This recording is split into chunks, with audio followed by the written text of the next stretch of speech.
안녕하세요. 매일 새로운 사연을 전하는 읽어주는 사연 라디오입니다. 구독과 좋아요, 많은 공유 부탁드립니다. 오늘의 사연 시작하겠습니다. 안녕하세요. 30대 중반의 여성으로 얼마 전 이혼을 했습니다. 결혼한 지 2년밖에 되지 않은 데다가 눈에 넣어도 아프지 않을 딸까지 있는 제가 이혼을 결심하게 된 건 순전히 남편 때문입니다.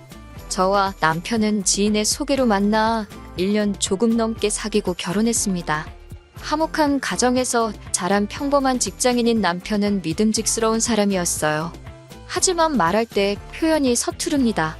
본인도 그걸 잘 알아서인지 말 조심을 많이 하는 편이에요. 그러다 한 번씩 스스로 제어를 못할 만큼 폭발을 할 때가 있는데 그때 내뱉는 말은 흉기에 가깝습니다. 운이 좋다고 해야 할지 모르겠지만 연애할 때는 이런 모습을 한 번도 본 적이 없다가 결혼식을 하고 나서야 보게 되었습니다. 연애하는 동안 남편은 저에게 크게 바라는 것이 없었습니다.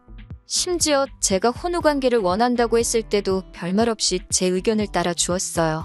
특별한 이유가 있던 건 아니고 제가 교회에 다니다 보니 막연히 그렇게 해야 할 것 같았기에 이에 대해 깊이 고민해 본 적도 없습니다. 게다가 남편이 특별히 왜라던가 묻지 않고 저에게 어떤 설명을 요구하지 않았고요. 남편의 이런 태도도 제가 결혼을 결심할 때 크게 작용했습니다. 하지만 남편은 결혼식 후 우리가 첫날 밤을 보내고 나서야 저에게 그동안 엄청나게 스트레스를 받았었다고 털어놓더라고요. 미안하기도 하고 그런데도 고맙기도 하고 그랬습니다. 그런데 결혼하고 얼마 지나지 않아 남편이 저에 대해서 외모를 지적하기 시작했습니다. 근육이 없는 제 몸매와 다리, 털, 팔자, 주름 등이 여성스럽지 못하게 느껴진다면서 저에게 끌리지가 않는다고 하더라고요. 그런 말을 들을 때마다 남편이 잘못하고 있다는 것을 알면서도 동시에 남편이 저를 거부하지는 않을까 걱정이 되었습니다. 무엇보다 남편은 저에게 첫사랑이나 다름없었기 때문에 행여이 결혼이 파국으로 치닫지는 않을까 너무 무서웠습니다. 그래서 남편 눈에 들기 위해서 정말 죽을 힘을 다해서 노력했어요.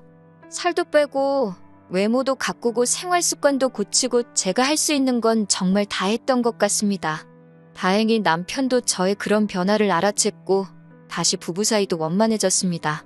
지금 제 사연을 듣고 계시는 분들은 뭐 그렇게까지 해서 사냐, 남편이 그렇게 잘났냐라고 물어보실 수도 있을 것 같아요.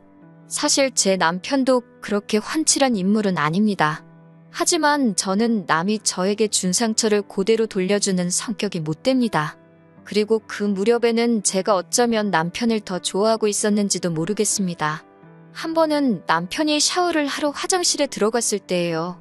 남편의 핸드폰이 몇 차례 울리길래 급한 전화인가 싶어 확인을 하게 되었습니다. 남편이나 저나 원래 핸드폰 자금을 해놓지도 않고 딱히 서로 감시하는 것도 아니지만 숨기지도 않습니다. 그런데 이상하게 그날은 한번 확인을 해보고 싶은 기분이 들더라고요. 그렇게 남편의 친구 목록을 훑어보다가 정말 예쁜 여자를 발견했습니다. 다시 보니 저희 결혼식에도 왔던 인형같이 생긴 남편의 대학 동기더라고요. 그러면 안 되는 걸 알면서도 저도 모르게 둘이 무슨 대화를 주고받은 건지 대화창을 확인하게 되었습니다. 내용은 사실 별거 없었습니다. 남편의 대학 동기가 생일이었는지 남편이 생일 축하한다고 먼저 연락을 했더라고요. 그러자 그 동기가 생일 때 받은 선물이며 뭐 했는지를 상세히 말하며 자랑을 하더라고요. 그에 대해 저희 남편은 예쁜 여자랑 시간을 보내는데 그 정도는 써야 한다며 자기라도 쓰겠다고 동조를 하고 있더라고요. 그러자 그쪽 여자가 와이프는 별로야라고 묻더군요. 남편은 지금은 봐줄 만한데 처음에는 내가 왜 이런 여자랑 결혼했지 싶었다며 저에 대해 신랄하게 평가를 내렸더라고요. 차라리 저한테 대놓고 불만을 토로하는 것도 아니고 같은 여자한테 저를 그런 식으로 말했다는 게 분하고 자존심이 너무 상했습니다.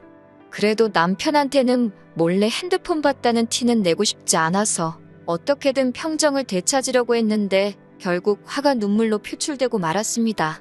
순간 화장실에서 나오던 남편도 저의 그런 모습을 보게 되었고요. 제 손에 자기 핸드폰이 들려있는 걸 보고는 남편도 상황 파악을 했는지 뭘 봤건 오해라며 미안하다고 몇 번을 사과했습니다. 남편이 그런다고 바로 기분이 풀리지는 않았지만 그래도 이혼까지 생각하지는 않았어요. 저를 또 화나게 했던 건 남편이 제 친척들 상대로 외모 평가를 하더라고요. 저도 처음에는 그러는지 몰랐다가 남편이 시어머니랑 주고받은 문자를 보고 알게 되었습니다.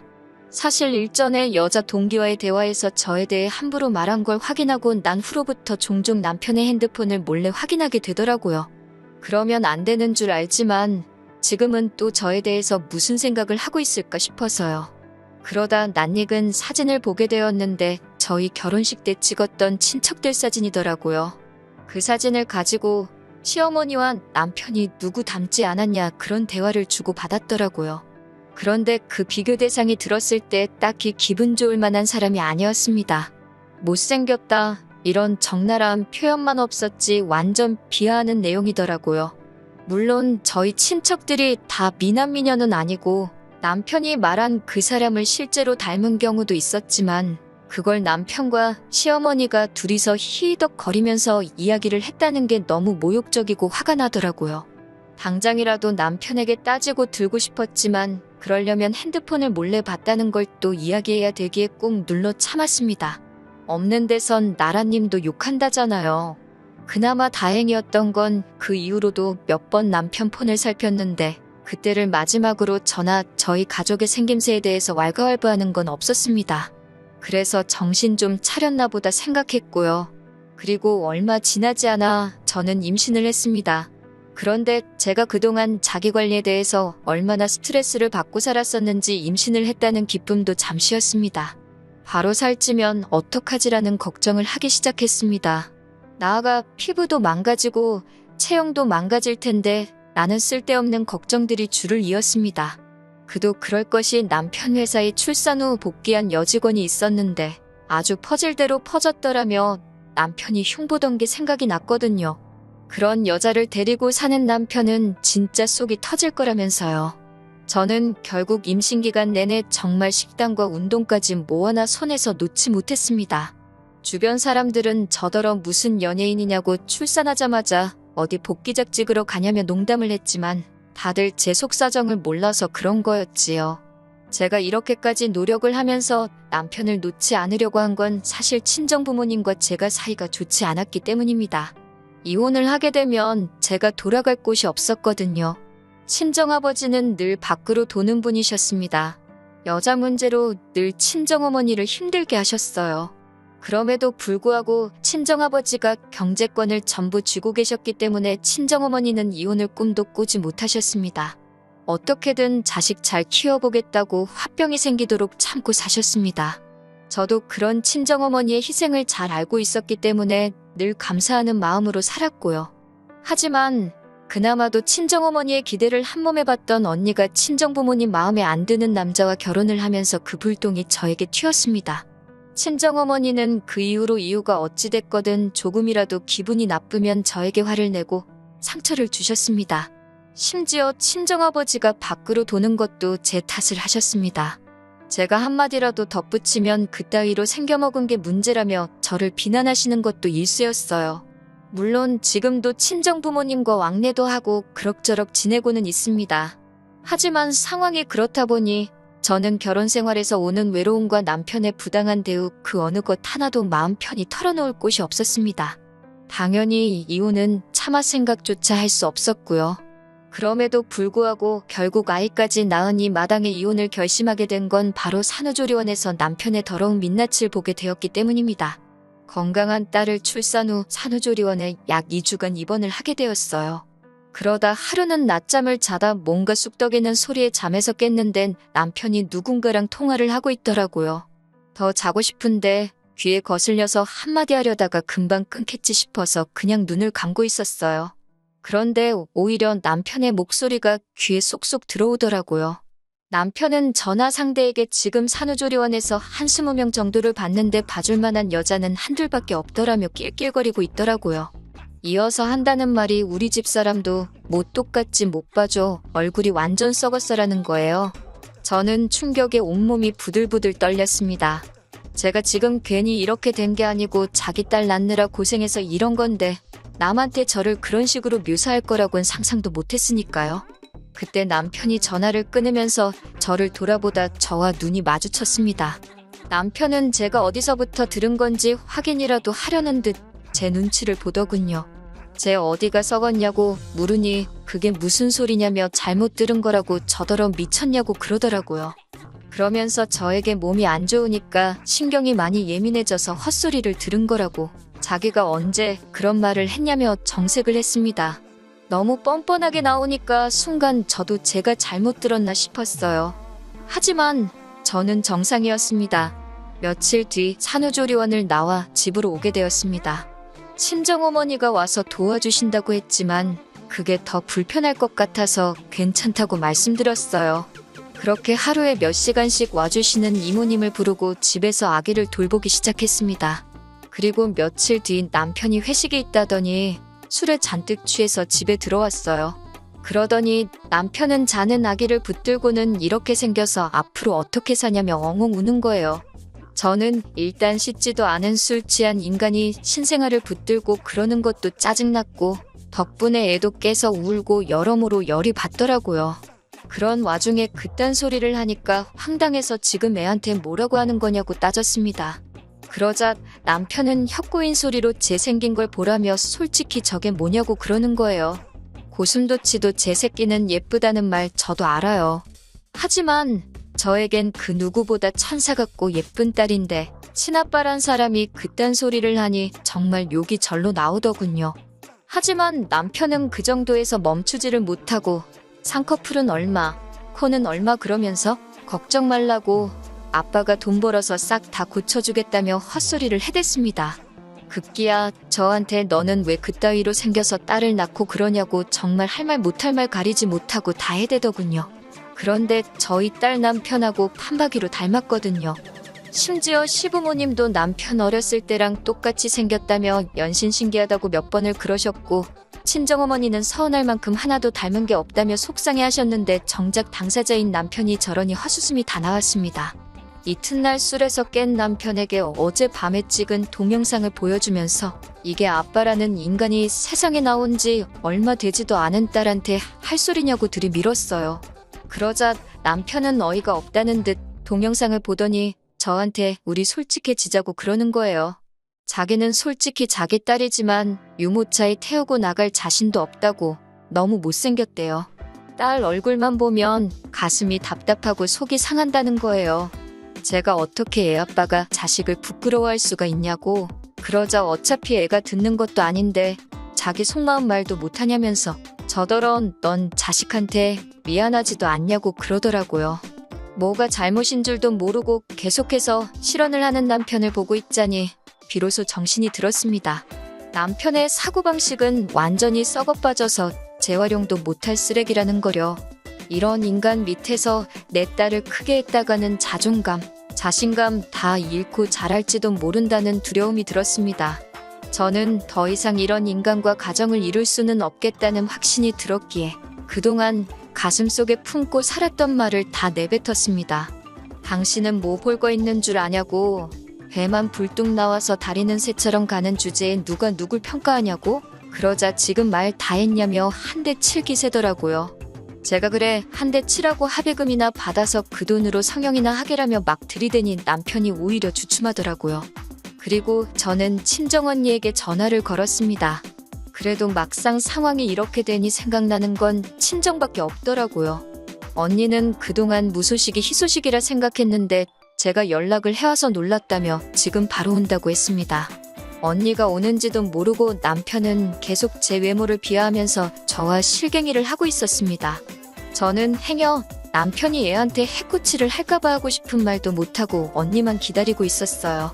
다행히 언니가 형부랑 같이 왔습니다. 막상 형부를 보전 남편은 쫄았는지 한마디도 못하고 있더라고요. 참고로 저희 형부는 키가 190에 몸도 좋고 왕년에 운동을 하던 사람이거든요. 형부가 남편을 손가락으로 밀치면서 남자가 몸이 이게 뭐냐고 관리 좀 하라고 해는 네가 낫냐고 툭툭 시비를 거는데 남편이 찍소리도 못하고 있었습니다. 너무 고소했습니다. 남편은 결국 A씨를 내뱉고는 잠바 하나 손에 들고 집에서 나가버렸습니다. 저는 그제서야 다리 힘이 풀렸고 언니에게 그동안 있었던 이야기를 털어놓았습니다. 그러자 언니가 그런 자식을 가만두냐면서 어디론가 전화를 걸더라고요. 변호사인 지인에게 물어보니 막말도 이혼 사유가 될 수 있다면서 제가 원하면 한번 싸워보자고 했습니다. 그렇게 저는 결국 이혼 소장을 남편에게 보냈고 장장 10개월의 싸움 끝에 제가 이기게 되었습니다. 저는 다달이 받는 양육비 대신 지금 살고 있는 빌라를 달라고 했고 시부모님은 한 달에 한 번씩 손녀를 보여주는 조건으로 빌라를 주신다 하셨습니다. 아들 자식 교육을 똑바로 못 시켜서 미안하다고 사과는 하시더라고요. 그리고 더 어이가 없었던 건 제 남편이 그나마 성형을 한 얼굴이었더군요. 어쩐지 친구도 한 명도 없고 과거 사진도 안 보여주더라니 그제서야 납득이 되었습니다. 차라리 처음부터 남편이 자기가 왜 외모에 집착하는지 저에게 말해주었더라면 저희 관계는 달랐을까요? 이혼 후 저에게는 많은 변화가 있었습니다. 이혼 소송이 시작되면서 저는 정신과 치료를 받았고 그 덕분에 친정어머니와의 관계에도 변화가 생겼습니다. 또 늦게나마 친정어머니도 친정아버지와 이혼을 하셨어요. 그 이후로는 지금은 저와 함께 살고 계십니다. 제가 친정언니가 운영하는 회사로 출근을 하면 손녀를 돌봐주고 계세요. 이렇게 다들 각자의 방법으로 자유를 찾고 치유가 되어가고 있습니다. 시부모님의 말씀에 의하면 남편은 지금 이혼을 후회하고 있다고 하지만 딱히 신뢰는 가지 않습니다. 아마 더 멋져진 제 모습을 보고 후회하는 거겠지요.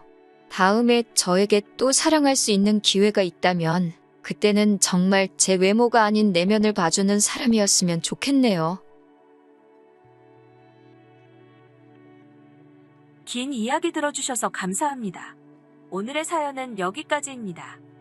구독과 좋아요, 알람 설정해주시면 앞으로 더 좋은 사연으로 찾아오겠습니다.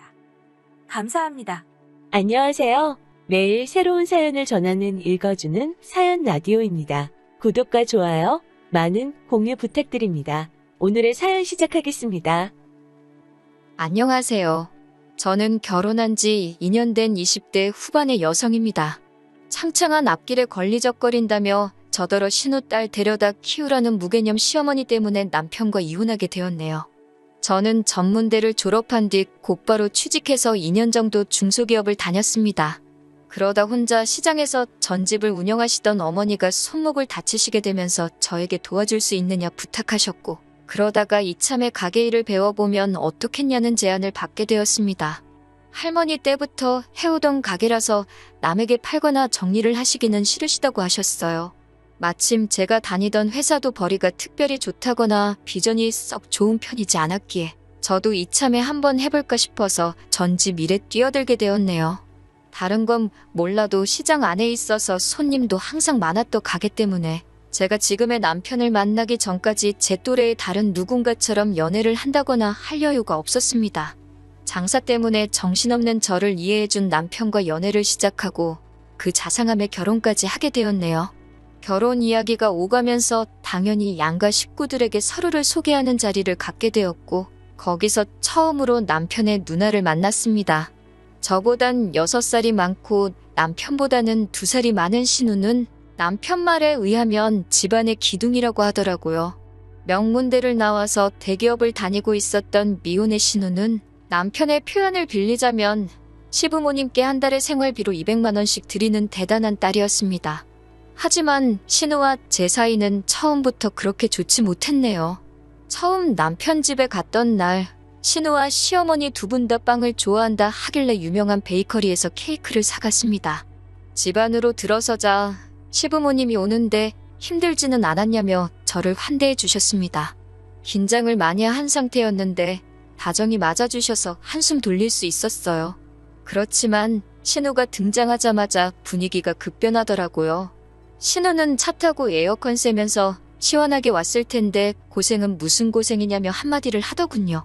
그리고는 온 가족이 모여서 서로 어색한 분위기도 풀 겸 간단한 이야기를 시작했는데 신우가 대뜸 남편한테 둘이서 수다 떨고 그럴 때 수준 차이는 안 나냐고 묻더라고요.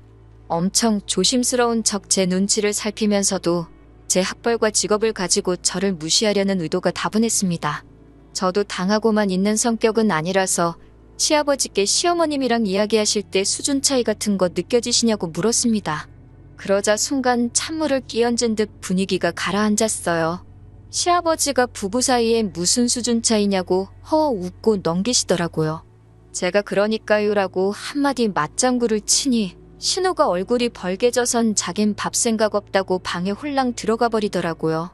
결혼 후 얼마 지나지 않았을 때는 이런 일도 있었습니다.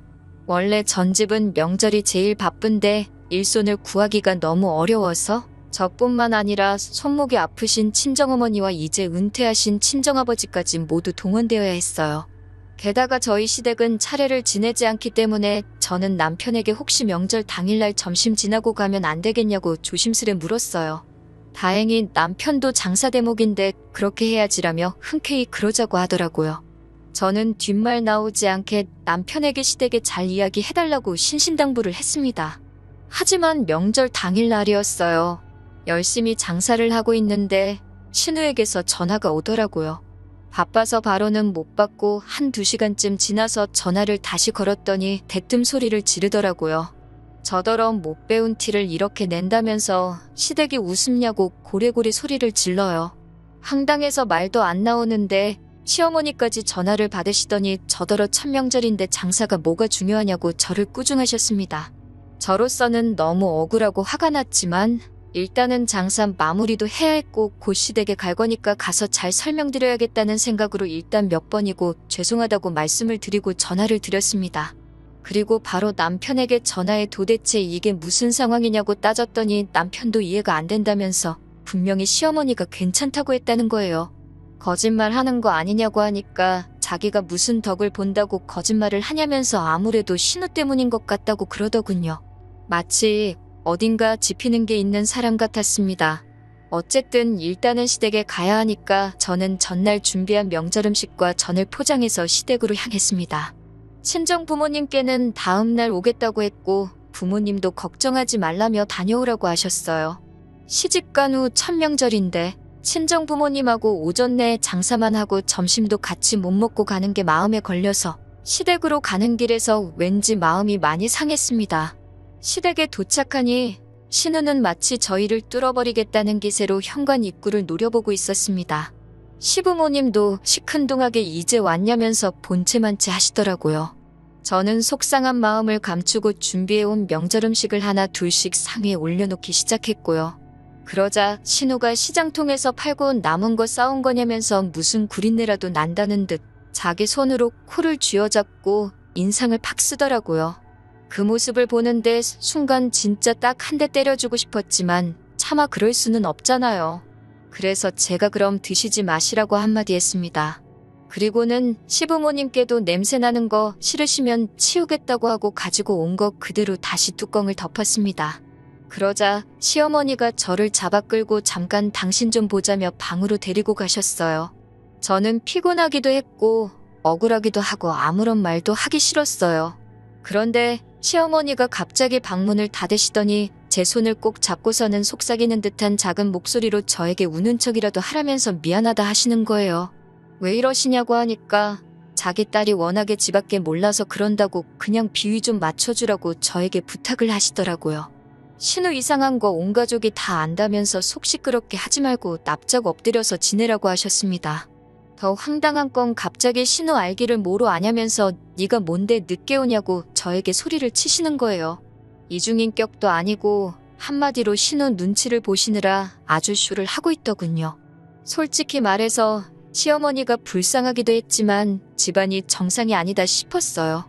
가족끼리 서로 기분 맞춰주고 배려해줄 수야 당연히 있다고 생각합니다. 하지만 시어머니의 이런 태도가 신우를 갈수록 오만방자하게 만든다는 확신이 들었습니다. 시어머니는 큰 소리를 내시면서도 동시에 저에게 그냥 분위기 좀 맞춰달라고 거의 사정을 하셨어요.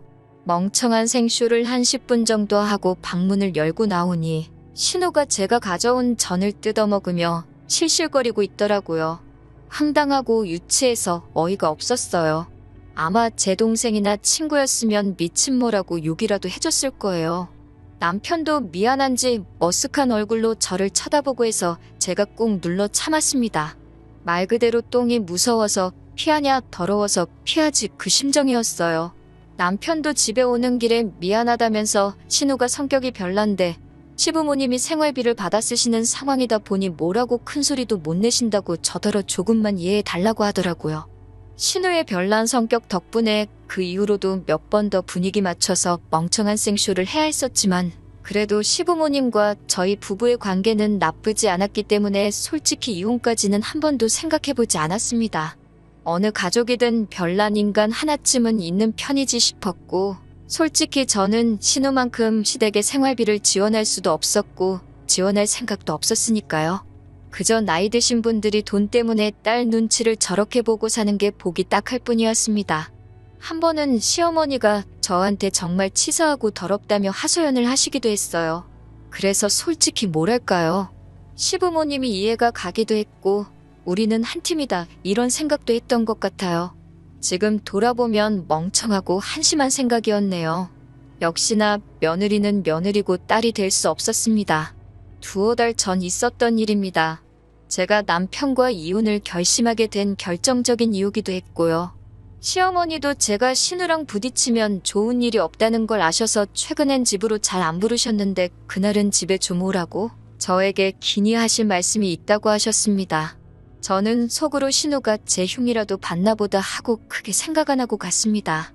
또 그 시덥지도 않은 생쇼를 연기하는 건 이제 일도 아니었거든요. 그런데 집에 들어섰는데 신우가 웬일로 왔냐면서 저를 반겼습니다. 사람이 죽을 때가 되면 안 하던 짓을 한다더니 왜 저러나 싶어서 오히려 기분이 싸하더군요. 그렇게 저와 남편 그리고 신우와 시부모님 온 가족이 거실에 모였습니다. 평소와는 다른 분위기가 숨이 막히더라고요. 결국 제가 무슨 일로 이렇게 다 모인 거냐고 묻자 남편이 쭈뼛거리면서 일단 그동안 다 미안했다면서 이번 한 번만 더 이해해달라고 하더군요. 짜증난 제가 뜸들이지 말고 이야기를 하라고 하니 시어머니가 방에서 아이를 한 명 데리고 나오셨습니다. 4살이라는데 신우랑 완전히 똑같이 생겼더라고요. 제가 누구냐고 물으니 남편이 신우 딸이라고 하더라고요. 황당하고 어이가 없었어요. 결혼도 안 한 신우가 어떻게 이렇게 큰 딸이 있냐고 하자 신우가 갑자기 펑펑 울어버리는 거예요. 자기 이제 어떡하냐면서요. 그런 신우를 시아버지가 달랜답시고 방으로 데리고 들어갔고 저는 자세한 상황을 듣게 되었습니다. 시부모도 몰래 낳았던 딸이 있었는데 그 아빠가 사고로 세상을 떠나면서 그 가족이 애를 데리고 신우를 찾아왔답니다. 자기들은 이제 능력이 안 돼서 못 키우니까 엄마인 신우더러 알아서 하라고요. 그러면서 시부모님은 결혼도 안 한 신우가 애가 있으면 앞으로 시집도 못 가고 어쩌냐고 그러시는 거예요. 그렇다고 우리 핏줄을 어디 남한테 보낼 수도 없지 않냐면서 제 눈치를 살피시더군요. 설마 막장 드라마에서나 보던 이야기를 하시려는 건 아니겠지라는 생각이 머리에 스치는 순간 시어머니가 저를 보며 그래서 말인데 저더러 키우면 안 되겠냐 하셨습니다. 호적에 올려야 학교도 가고 한다면서 미혼인 신우 호적에 올릴 수는 없지 않냐고요.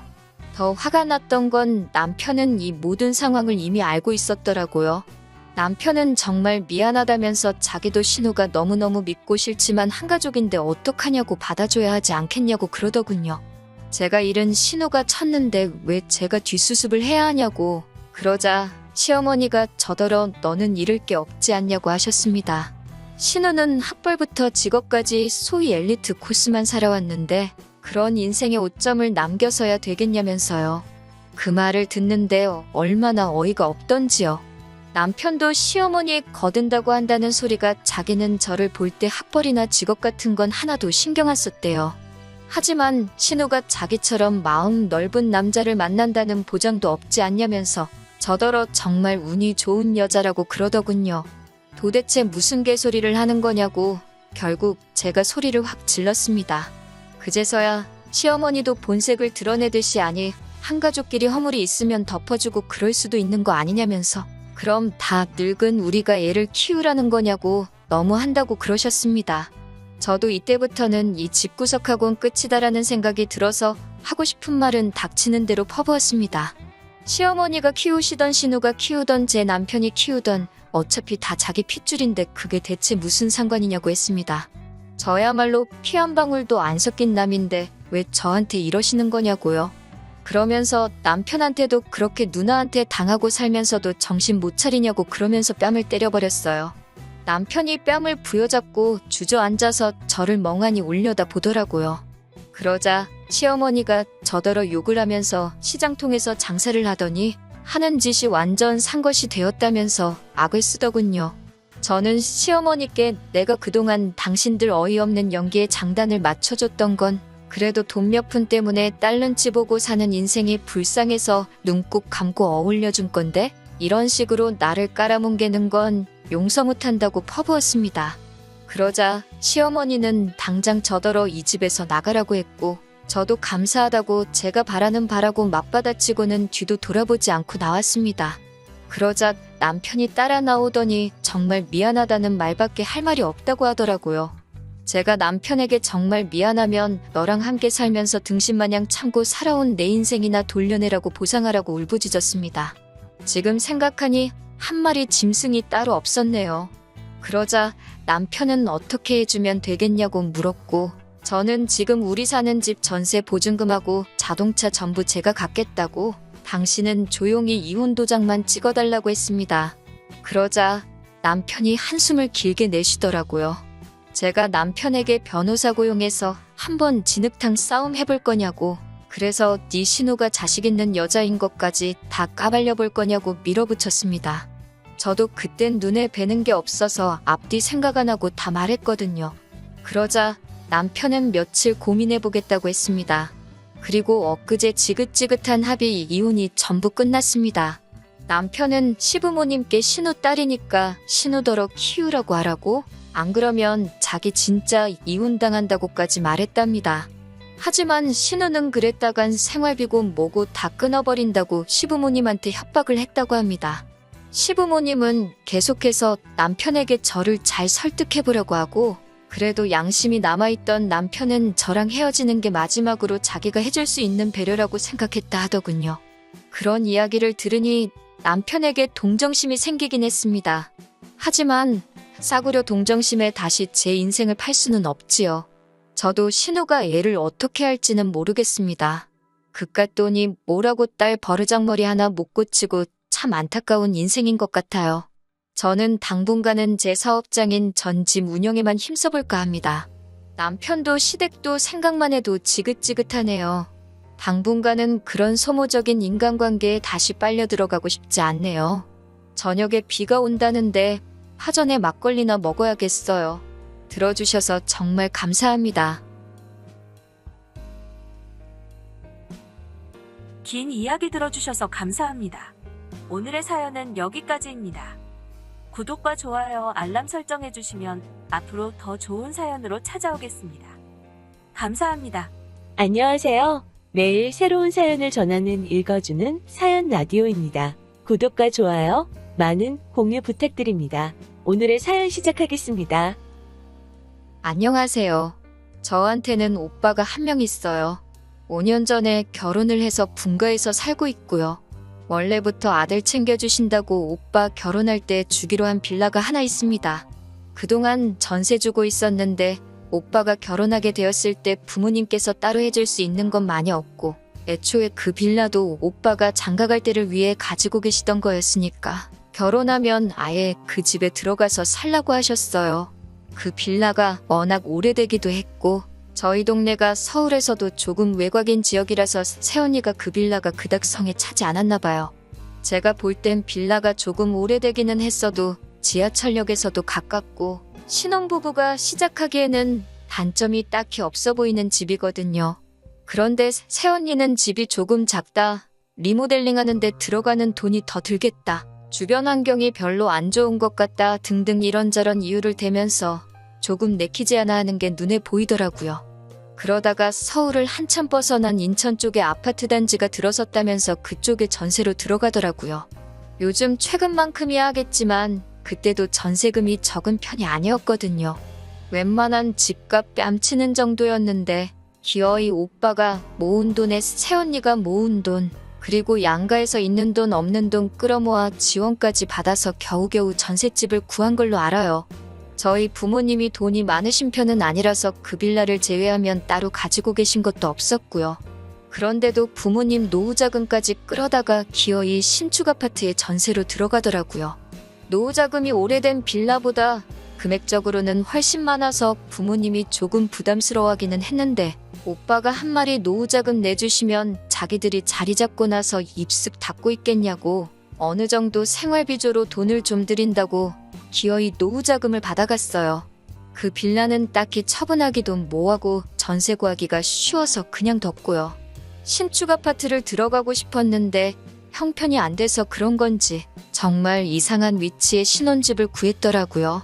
그로 인해 출퇴근만 왕복으로 하루에 3시간씩 버리게 되었어요. 그래도 신혼이라 행복한 지 얼마 안 있어서 아이도 갖게 되고 그렇게 세 식구가 그 집에서 잘 사는 것 같더라고요. 나중에 알고 보니 그 집을 구한 이유가 새언니네 친정하고 가까워서 구한 것 같다는 말을 들었습니다. 원래도 저희 집이 가족들 모이는 거에 크게 연연하지 않는 타입이기는 하지만 그래도 어버이날이나 부모님 생신 같은 날이 되면 누가 봐도 집이 멀어서 오기 귀찮아하는 게 뻔히 보이는데 바쁘다는 핑계로 한 번도 찾아오지 않았어요. 오빠가 결혼하고 5년 동안 얼굴 본 게 손에 꼽을 정도밖에 안 됩니다. 심지어 명절날에도 지금 사는 곳이 오빠네 친정하고 가깝다고 그쪽 먼저 다녀오고 본가에는 연휴 막바지에 하루 일정으로 와서 얼굴만 비추고 가는 정도예요. 조카 데리고 오면 손주 왔다고 부모님이 참 기뻐하시는데 아무리 멀어봐야 2시간 거리인데 그게 그렇게 오기 힘든가 싶은 생각도 들었습니다.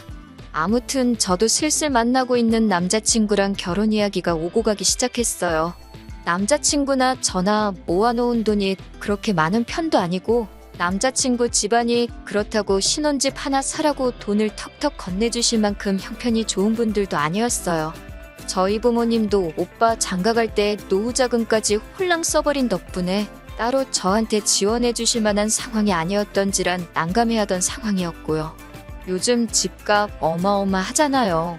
그래서 그냥 월세살이를 해야 하나 아니면 저도 남자친구와 제가 대출을 있는 대로 땡겨봐야 하나 그렇게 하루하루 어떻게 해야 고민하던 찰나에 부모님께서 마침 올해 말에 빌라 전세 계약이 끝이 나니 그때 되면 그 집에 저희가 들어가서 살라고 제안을 하셨어요. 솔직히 노후자금 털어서 오빠 결혼하는데 보태주셨으니 당연히 그 집으로 노후하시겠구나 생각해서 기대도 안 하고 있었거든요. 그리고 여태까지 솔직히 아들 귀하다고 하시면서 아들만 챙기셨지 저는 따로 챙겨주신 적도 없었고요. 그 빌라도 애초에 오빠 결혼하는 걸 대비해 마련해 두셨던 거였고 저는 그냥 남들 하는 만큼만 해주시려던 계획인 걸로 알고 있었는데 정말 생각지도 못한 제안에 사실 엄청 놀랐습니다. 갑자기 가장 큰 문제였던 집이 해결되었으니 너무 기뻤고 한시름 놓을 수 있었습니다. 남자친구 집에서도 사돈 댁에서 집을 해주는데 어떻게 그냥 입 닫고 있겠냐며 리모델링을 해주기로 약속했고 혼수도 전부 새 걸로 채워주기로 했습니다. 저랑 남자친구가 모아놓은 돈이 그렇게 많지는 않지만 양가 어른들께서 그거는 너네들 미래를 위해 적금이라도 들어놓으라 하셨고요. 아무튼 그렇게 이야기가 끝나고 저희는 연말에 전세 계약 만료되는 거에 맞춰서 결혼식을 올리려고 준비하고 있었는데 얼마 전 어버이날에 오빠네 부부가 웬일로 본가에 왔었습니다. 평소에는 바쁘다고 코빼기도 안 비추던 사람들이 무슨 바람이 불어서 어버이날에 왔나? 이제 철이 좀 들은 건가 그런 생각을 했어요.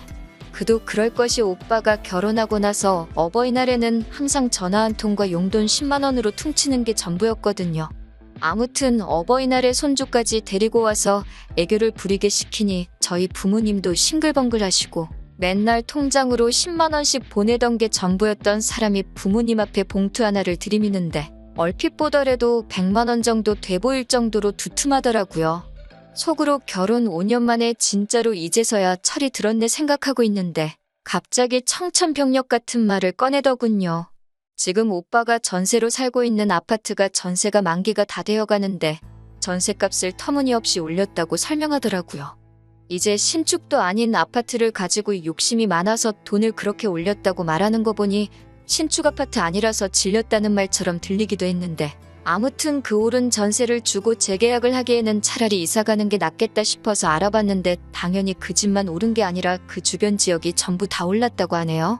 그래서 어렵사리 꺼낸다는 말이 이제서야 자기들이 볼품없고 오래돼서 살기 싫다고 거절한 제가 앞으로 결혼하고 난 뒤에 신혼집으로 쓰기로 했던 그 빌라에서 살 생각이라고 말을 꺼내더라고요. 부모님이 그 집은 갑자기 왜 그러냐고 하니 오빠는 옆에 앉아있는 새언니 눈치 보면서 우물쭈물하고 있는 게 무슨 꿍꿍이 속으로 저러는지 속이 훤히 보이더라고요. 대답을 이어나가지 못하는 오빠를 이어서 새언니가 대답하더라고요. 마치 부모님의 그런 반응을 미리 예상이라도 했다는 듯이 말이 술술 나오더라고요. 요즘 집값이 말이 아니라서 적당한 위치에 집 구하기가 하늘의 별따기라고 지금 가지고 있는 돈은 지방의 아파트를 매매해서 세를 주던지 시세 차익을 노리고 자기들은 그 빌라에 들어와서 살고 싶다는 거죠. 그러니까 결혼할 때 받은 지원금도 자기들이 갖겠다는 거고 싫다고 받지 않은 그 빌라까지도 꿀꺽하려는 속셈이라는 게 뻔히 보이더라고요. 거기에 한술 더 떠서 그 빌라로 이사 오면 시댁이 가까워지니 저희 엄마 보고 자기들 출근하면 애까지 봐달라고 하려는 속셈이었던 거예요. 먼저 살던 집은 친정이 가까워 친정에서 아이를 다 돌봐주셨다고 하면서 굳이 친정에서는 돈 한 푼도 안 받고 애를 봐주셨다는 말까지 꺼내가며 아무리 자기네 친정에서 아무 대가 없이 애를 봐줬다지만 시어머니인데 아무것도 안 드리기는 그렇고 한 달에 20만 원 정도 드릴 테니 애까지 봐달라고 하더라고요. 솔직히 통장 내역을 공개할 것도 아니고 새언니가 친정에다가 돈을 줬는지 안 줬는지 저희가 확인할 방법은 없잖아요. 딱 하나 있다면 오빠가 사실대로 이야기하는 건데 오빠가 미쳤다고 사실대로 이야기할 리는 없을 것 같고 그리고 아무리 대출이 있어서 이자를 대출금을 상환하고 있었다고 하지만 두 부부가 5년 동안 맞벌이하면서 새언니 말 맞다나 새언니네 친정에서 아무런 대가 없이 애까지 봐줬다는데 집값이 암만 올랐어도 모아놓은 돈까지 해서 어느 정도 재산이 불어나 있어야 하는 게 정상 아닌가요? 그리고 이제 와서 그 빌라에 들어가서 살겠다는 건 말이 좋아야 제안이지. 솔직히 자기들끼리 벌써 그렇게 하기로 정하고 일방적으로 통보하는 거나 마찬가지인 상황이잖아요. 저 혼자 아무리 속으로 열내봤자 달라지는 상황이 없긴 했지만 그래도 저도 결혼을 앞두고 있고 앞으로 제가 살기로 정해놓은 집을 눈앞에서 빼앗길 것 같아 많이 불안했어요. 그도 그런 게 말씀드렸다시피 아들 귀하게 여기는 집안 분위기 때문에 부모님께서 충분히 그러실 수 있다는 불안한 생각이 들었거든요. 그래도 제 예상과는 다르게 아버지께서 그 집은 저희가 올해 말에 결혼해서 들어가 살기로 했다고 설명을 해주시더라고요. 이미 사돈댁에도 다 이야기가 된 상태고 무르기가 쉽지 않다고 하면서요. 저희가 살기로 했다고 오빠랑 새언니가 그 집을 포기할 거라는 생각이 들지는 않았는데 제가 살지 말아야 할 이유라고 되는 게 너무 어이가 없더라고요. 저희는 이제 새로 시작하는 신혼부부니까 그 집 포기하고 월세부터 시작해도 되는 거 아니냐고. 자기들은 아이도 있기 때문에 집이 꼭 필요하다고 어린 조카 앞세워서 저희 주기로 한 거는 있고 그냥 자기들 살게 해달라고. 오죽하면 이렇게 와서 부탁을 하겠냐고. 자기들이 가까이 살면 조카도 더 자주 볼 수 있지 않느냐. 애를 위해서라도 꼭 자기들이 그 집에서 살게 해달라고 아주 감정에 호소하더라고요. 옆에서 무슨 말 하는지 들으면서 참고만 있다가 왜 말도 안 되는 억지를 부리고 있느냐고 한마디 했어요. 새언니한테 바톤 터치하고 아무 말도 안 하고 있던 오빠가 그제서야 저한테 새언니한테 말버릇이 그게 뭐냐고 성질을 부리더군요. 화가 나서 오빠한테도 억지 좀 부리지 말라고 화를 내고 있는데 옆에 계시던 아버지께서 저보고 말이 많다고 조용히 좀 하라고 하셨어요. 속이 막 타들어가는 것 같더라고요. 이대로라면 제가 살기로 한 그 빌라를 빼앗기는 건 물론이고 어쨌든 해주기로 했던 거 뒤집는 거니 제 예비시댁 쪽에서도 크게 실망하거나 최악의 경우에는 사움으로 번져서 파혼까지 할 수도 있을 거라는 생각이 들던 찰나였습니다. 아버지께서 그런 상황이면 빌라에 들어가 살라고 하시더군요. 정말 그 순간에는 하늘이 무너지는 것 같았어요. 그런데 곧바로 이어서 하시는 말씀이 결혼할 때 지원금으로 받아간 노후자금을 돌려달라고 하시더라고요. 제가 결혼할 때 집을 해주기로 했으니 그 돈을 돌려주지 않는다면 그 빌라에 들어가서 사는 건 허락해줄 수 없다고요.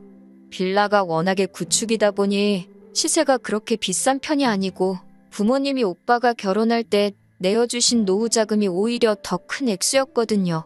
예상 못한 대답에 저도 오빠도 새언니도 벙찐 상태로 아버지만 쳐다보고 있었습니다. 새언니가 이어서 말하기를 그 돈을 돌려드리기는 힘들 것 같다고. 사실은 애초에 그 빌라에 들어갈 생각으로 그 돈 가지고 지방의 아파트를 매매해 놓은 상태라고 이실직고를 하더라고요. 그러면서 또 조카 이야기를 꺼내며 우리는 애도 있고 앞으로를 위해서 그 정도 투자는 꼭 필요한 거라고 설명을 하는데 계속 새언니랑 오빠 이야기만 듣고 계시던 어머니도 옆에서 한마디 거드시더라고요. 너네는 어떻게 그렇게 사람이 이기적이냐고. 너네만 잘 살면 저는 어떻게 되든 상관이 없는 거냐고 호통을 치시면서 딱 잘라 말했고요. 그러니까 오빠가 그러면 우리는 어떡하냐고. 그러면 지금 부모님이 살고 계시는 집이라도 비워달라고. 그러면 두 분 살만한 월세방 구해드린다고 하면서 말입니다. 그리고 그 월세는 저랑 같이 돈 모아서 내드리겠다고 하는데 거기서도 제 의사 따위는 물어보지 않고 뻔뻔하게 행동하는 게 어이가 없더라고요. 아버지가 처음으로 오빠한테 화를 내셨어요. 아들 장손이라고 오냐오냐 키웠더니 경우도 모르고 지만 아는 아주 천하의 몹쓸놈으로 키웠다고 성을 내시더군요. 아버지는 오빠를 그 빌라에서도 살게 할 생각 없다고 했고 본인들 노후자금으로 준 돈도 돌려달라는 초강수를 두셨습니다. 새언니는 이미 증여해 주신 건데 그걸 어떻게 돌려주냐고. 그렇게는 못한다고 바닥에 드러누워 아둥바둥 악을 썼고 오빠는 나중에 다시 이야기하자고 말하고는 억지 부리는 새언니 데리고 일단 돌아갔습니다. 나중에 알고 보니 이미 증여한 재산일지라도 생활비를 드리겠다는 걸 빌미로 그 돈을 가져갔으니 이건 일반적인 증여가 아니라 상반간에 합의된 부담부 증여에 해당하기 때문에 여태껏 오빠네서부터 어버이날에 10만 원 계좌이체 해준 내용 말고는 아무것도 없어서 부담부 증여에 대한 계약을 해지해서 반환 청구를 할 수 있다고 하더라고요. 변호사님 통해서 들은 말이니 틀린 말이 아니라고 생각해서 어머니가 그 사실을 오빠에게 전화로 이야기했더니 그제서야 죄송하다고 그 빌라에서 살겠다는 말은 두 번 다시 꺼내지 않을 거고 앞으로 생활비도 보내드릴 테니 그러지만 말아달라고 싹싹 빌었다네요. 제가 지켜낸 건 아니지만 어쨌든 잘 끝난 것 같아요. 부모가 자식 사랑하는 건 다 똑같은 거라고 오히려 여태껏 차별받으며 자라왔다는 게 괜히 제 자격지심이 아닐까 하는 생각이 드네요. 오빠네는 결국 지방에 매매한 그 아파트에다가 살림을 차리게 되었고 안 그래도 대중교통 타고 왕복으로 3시간씩 걸리던 출근길이 자가용을 끌고 4시간씩 걸리게 되었습니다. 차 한 대로 생활하다 보니 오빠가 언니까지 출퇴근시켜야 돼서 그 시간은 더 걸릴 테고 새언니네 친정에서도 멀어졌으니 아이돌 보는 데만 해도 돈이 또 나가게 되었다나 봐요.